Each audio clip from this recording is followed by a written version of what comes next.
Hey Lucas, I'm in the sugar house.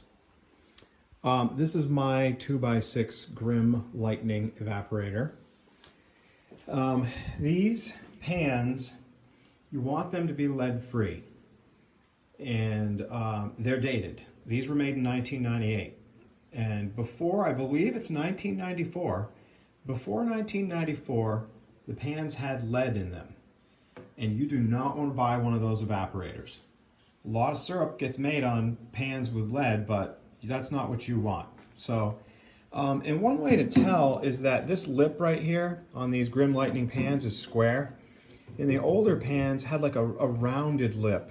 You know, it was like a wrapped round edge there. So you'll see those sometimes online for sale, and just steer clear of those ones. You don't want those. I'll talk about this front pan a little bit more in a minute, but so on the side, on these fittings right here, this is where the float box goes. And your sap will gravity feed in from a tank into this float, kind of like on a toilet. And you block off one or the other of these so that the sap will feed alternately between one side of the pan and then the next day on the other. And that keeps the minerals building up, not on just one side, but on both sides. And you don't have to clean this thing during the season, but at the end of the season you would. So let's see, here's one of the floats that you know, goes up and down and adjusts the flow of sap. Here's it's called the Z arm. Oops, sorry about the noise. This is called the Z arm, and there's a rubber gasket inside of here. Let me see if I can just show you that real quick. So yeah, and there's a float that hooks, see that circle? There's a rubber gasket in there. And this is the one that goes to the side of this pan right here that we're looking at. And that controls the sap level in there. Here's the box that the float goes in, and it hooks right onto here. Let's see. So it's not complicated. It really isn't. You wouldn't have any trouble, and I could certainly talk you through it. But what you're looking for when you buy one of these evaporators is, first of all, on the arch, you know, you want to check the sides for rust and the tin work. You want to look for cracks in these cast pieces. You know, this is the, oh, what the heck do they call this right here? I can't remember the, but it's the smokestack, you know, and it's kind of nice and wide at the bottom so that it flows better. And sometimes the cast iron will get cracked, or, you know, like a leg, a brace for the leg will be broken. If you can get one that's got a stainless steel stack, that's ideal, and get them to throw that in, because that's a very expensive piece to have. They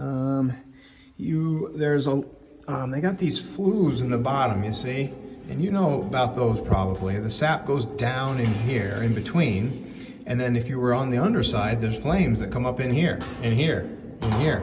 So it's an incredible amount of surface area here. And so it boils really quickly. But there's a lot of solder in here, and so if anybody ever let this thing get low on sap, it's possible that the solder melted and it started to leak. So that's one of the questions we would ask, is it had, you know, you say, hey, does it have any repair work on it? And certainly, does it leak, you know, and we don't want it to leak. Where I live, you can get this solder work done. There's people who know how to do it. But down by you, it might be a little harder to find somebody who's used to working on these things. So then what you can do is you can open up one of these valves, and you can feed either, you know, starting on one side of the front pan versus the other. There's another valve just like this one on the other side. And there's a float that goes in here, and that controls the level of the sap in the front pan. This back pan's called the flue pan, by the way, because it has those deep corrugations. Those are the flues. And mine is a raised flue, meaning that these flues are they're all within the depth of this pan. That's a raised flue. The drop flue pans have the flues actually extending down into here. And they're both great. They both work great. I think there's a little less chance of damaging my flues because they don't hang down. The ones with dropped flues, it's possible to slide a piece of wood up into your firebox and maybe hit one of those flues, but I don't think that happens too often. They got the temperature gauges on the side, so you know when it gets to 219 degrees, you'll know you're getting close to making syrup. And Probably your pans have minerals in them. Mine certainly do. And I clean it with an acid. Vinegar will work too. White vinegar or whatever you want to use will soften up those minerals. But don't let the fact that it has minerals scare you away. That's normal. You would just like the bottoms to be pretty clean. You don't want to see any scorching, any black spots. And when you do get scorching, you'll get hot spots that will bow your pans. And I'll show you what you'll end up with: oil canning. Hear that? So that's probably from a hot spot. My front pan is a little bit warped from the years of use. You know, it's inevitable. You know, this is a consumable item, this front pan. It does wear out, but heck, I got a lot of years on mine, and they last. Where they like to have the solder melt is toward the back, because the fire is hotter towards the rear of this pan. And so if you get low with syrup, it'll melt that solder. And I've had to have mine worked on before because I got it low one time. So that's one of the places we look, and we expect there to be problems there potentially.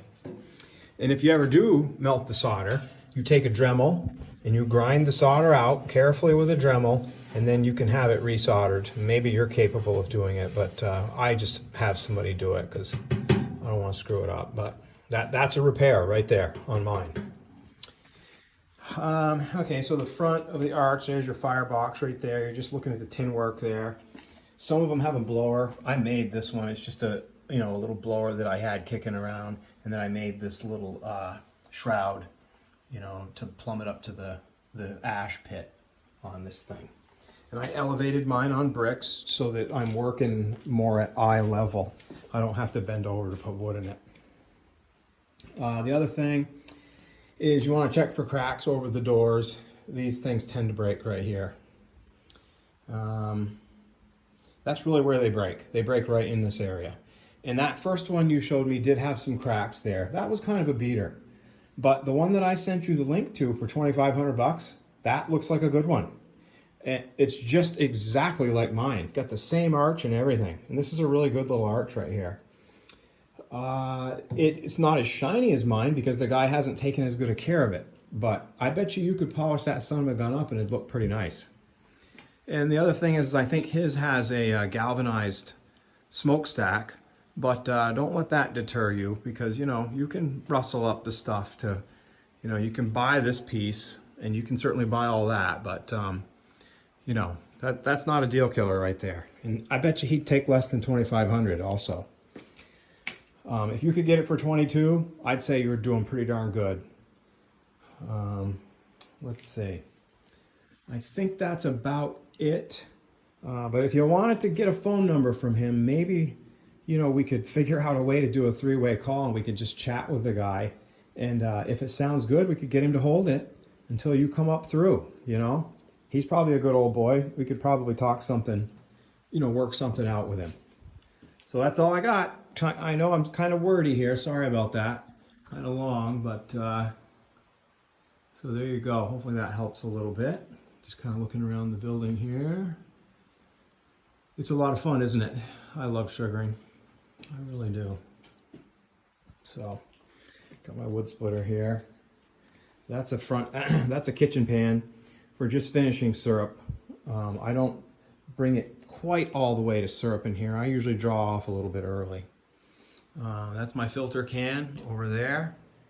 And I use the, those fabric, they look kind of like, like an old wool crusher hat, like an old Vermonter would wear. It almost looks like something the Ku Klux Klan would stick over their head. It's like a white cone-shaped filter, and those hang in that filter can. And you could use like a big church coffee pot, one of them electric ones that are kind of tall, for putting your syrup in if you wanted, or maybe make something up like this, for filtering. Let's see. I think that's about it for now. All right. I'll talk to you later. I'll put this on YouTube. See ya. If you've got any questions, don't be afraid to ask. And you can certainly call me too. I'll give you my number. You're welcome to call anytime. I'm happy to talk sugaring. All right. Take care. Bye.